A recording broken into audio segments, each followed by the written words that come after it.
আজ সকাল থেকে প্রায় দিনভর কেরালার সদ্য প্রাক্তন মুখ্যমন্ত্রী সিপিআইএমের বর্ষিয়ান নেতা এবং বর্তমানে কেরালা বিধানসভার বিরোধী দল নেতা কমরেড পিনারাই বিজয়নের ত্রিবান্দ্রম স্থিত তার যে বর্তমান বাড়ি, তার কেনানুর জেলাতে, সেখানে তার পৈতৃক বাড়ি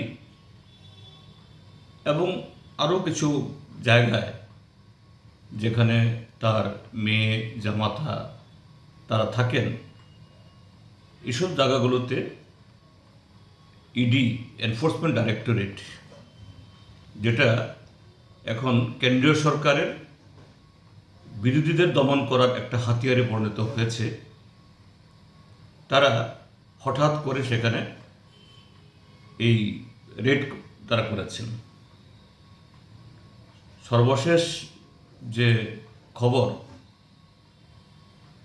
যেখানে পিনারাই বিজয়ন থাকেন, সে বাড়িতে গিয়ে তল্লাশি চালিয়ে তারা কিছুই পাননি, কিন্তু ওনার মেয়ের বাড়ি জামাতার বাড়িতে গিয়ে কিছু কাগজপত্র এবং তাদের ব্যবহার্য এরকম কিছু গ্যাজেটস তারা নিয়ে গেছেন।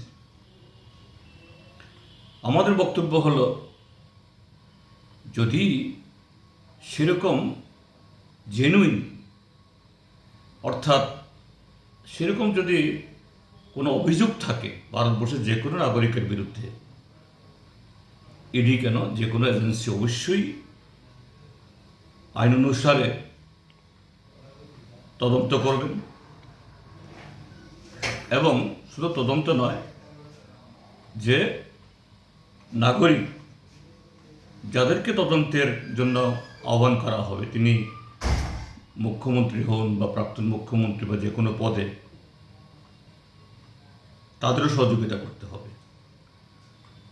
তো এই ক্ষেত্রে কেরালাতে মাননীয় পিনারাই বিজয়ন গত 10 বছরের একজন নির্বাচিত মুখ্যমন্ত্রী, ভারতবর্ষের অন্যতম সফল উজ্জ্বলতম ভাবমূর্তির একজন রাজনৈতিক ব্যক্তিত্ব, বিরোধী রাজনৈতিক দলগুলোর একজন প্রবীণতম সক্রিয় নেতা। তিনি এখনও আমাদের সিপিআইএমের পলিট ব্যুরো সদস্য। মুখ্যমন্ত্রী থাকাকালে তার ভাবমূর্তিকে নষ্ট করার জন্য এবং সেখানকার এলডিএফ সরকারের বিরুদ্ধে যখন অন্য কোনো অভিযোগ খাটছে না,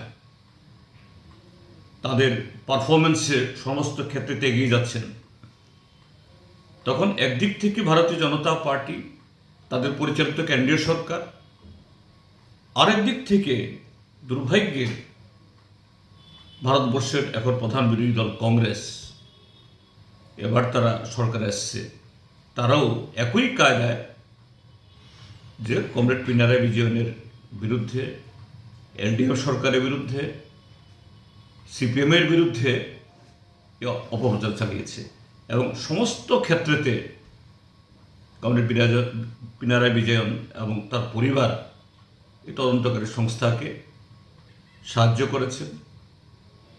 কোর্টেও এই মামলা বলে গেছে, কোর্টেও তারা তাদের সমস্ত বক্তব্য উত্থাপন করেছেন। এখন অবধি সেরকম কোনো ধরনের যে অন্যায় বা অনিয়ম হয়নি।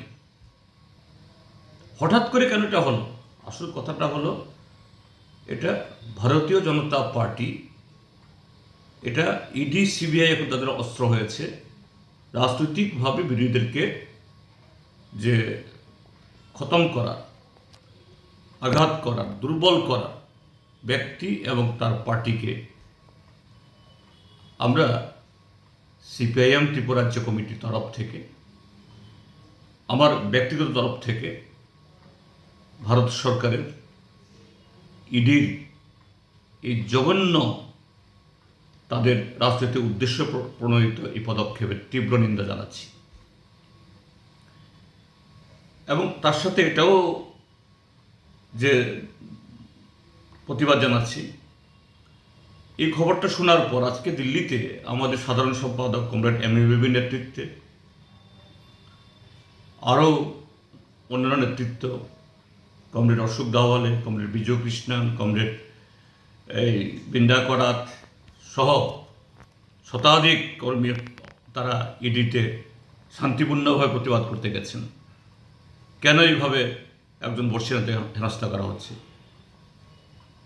দিল্লি পুলিশ তাদেরকে আটক করে সেখানে দিল্লির বাইরে একটা থানাতে নিয়ে বসে রেখেছেন। আমি একটু আগে খবর নিয়েছি, তখন অবধি তাদেরকে ছাড়া হয়নি। এই দেশটা কোথায় চলে যাচ্ছে? এই দেশটা তো আইন বলতে থাকছে না, আর গণতন্ত্র বলতে কিছুই নেই। অন্যায়ের প্রতি প্রতিবাদ করা যাবে না। তাদের ক্ষমতা আছে বলে পুলিশ দিয়ে সব কিছু দমন করবেন, এটা চলবে না।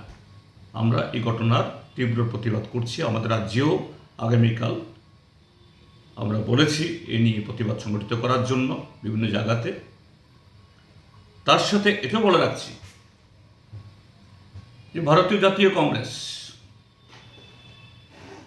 তারা গণতন্ত্রের কথা বলে, কিন্তু একটু আগে আমি কেরালার যিনি সদ্য প্রাক্তন অর্থমন্ত্রী কমরেড কে বালগোপাল তার সাথে কথা বলেছি যে সেখানকার এলডিএফ সরকারের তাদের তরফ থেকে ইউডিএফ সরকারের তরফ থেকে, মানে কংগ্রেস নেতৃত্বের তরফ থেকে কি প্রতিক্রিয়া? বলছেন এখন অবধি কোনো প্রতিক্রিয়া নেই। থাকবে কি করে? যে গতকালেই কেরালার নবনির্বাচিত মুখ্যমন্ত্রী সতীশন মহোদয় তিনি প্রধানমন্ত্রী নরেন্দ্র মোদীর সাথে দেখা করেছেন, আর আজকেই হলো এই গ্রেপ্তার। আমি বলছি না এই দুজনের আলাপচারিতার পরেই এটা হলো, কিন্তু এই যে ঘটনাবলী, সময় প্রবাহ একটা ইঙ্গিত দিচ্ছে। জাতীয় কংগ্রেস তারা ভারতীয় জনতা পার্টি আরএসএসের বিরুদ্ধে কথা বললেন, আর এই দেশে আরএসএসের বিরুদ্ধে বিজেপির সমস্ত জনবিরোধী নীতির বিরুদ্ধে, স্বৈরাচারের বিরুদ্ধে সবচেয়ে বেশি সোচ্চার সিপিআইএম, বামপন্থীরা। তাদের একজন শীর্ষ নেতৃত্বকে গ্রেপ্তার করছে কেরালার মাননীয় মুখ্যমন্ত্রী মহোদয়। এখন অবধি তার মুখে একটা শব্দ বের হয়নি। কি প্রমাণ করে? কমরেড পিনারাই বিজয়ন 80 ঊর্ধ্ব একজন প্রবীণ ব্যক্তিত্ব। তিনি কেরালার শুধু প্রাক্তন মুখ্যমন্ত্রী নয়, এখন কেরালা বিধানসভার বিরোধী দল নেতা। একদিক থেকে রাজনৈতিক বিরোধী হতে পারে, এটা বিধানসভার তার সহযোগী এরকম শীর্ষ নেতৃত্বকে হেনস্থা করলো। আর এখানে কেরালা সরকার, কেরালা এলডিএফ কিছু কথা বলছে না। এটাও খুব গুরুত্বপূর্ণ দিক, সবাইকে দেখতে হবে।